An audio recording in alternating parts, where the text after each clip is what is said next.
नमस्कार मित्रांनो, पावसाबाबतची एक अतिशय महत्त्वाची अपडेट। दिवसा ठिकठिकाणी सूर्यदर्शन आणि संध्याकाळ व रात्रीला पावसाची हजेरी असे वातावरण आपल्याला पाहायला मिळत आहे। तर आज संध्याकाळ व रात्रीला सुद्धा राज्याच्या बऱ्याच भागात पाऊस पडण्याचा अंदाज हवामान खात्याने दिला असून ढगांच्या गडगडाटासह पाऊस पडण्याची शक्यता वर्तवण्यात आली आहे। तर हे नेमके कोणते जिल्हे आहेत हे जाणून घेण्यापूर्वी आपल्या चॅनलला सबस्क्राइब करून बेल आयकॉन प्रेस करा आणि व्हिडिओला कुठेही स्किप न करता व्हिडिओ शेवटपर्यंत नक्की बघा। तर मित्रांनो, हवामान खात्याकडून मिळालेल्या माहितीनुसार आज काही भागात संध्याकाळी तर काही भागात रात्रीला पाऊस पडेल।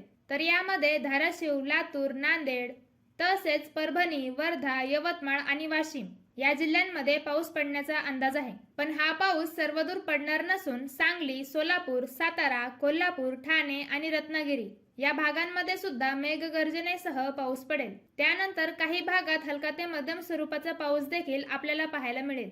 तर छत्रपती संभाजीनगर, नागपूर, जालना, अहमदनगर, पुणे तसेच नाशिक, गडचिरोली, बीड आणि बुलढाणा या जिल्ह्यांमध्ये सगळीकडे तर नाही पण काही ठिकाणीच ढगांच्या गडगडाटासह पाऊस पडेल। या दरम्यान वाऱ्याचे प्रमाणही जास्त राहू शकते असा अंदाज वर्तवण्यात आला आहे। तर मित्रांनो, व्हिडिओ आवडला असेल तर व्हिडिओला लाईक करा आणि पावसाबाबतच्या सगळ्या अपडेट वेळोवेळी पाहण्यासाठी आपल्या चॅनलला सबस्क्राइब करा। धन्यवाद।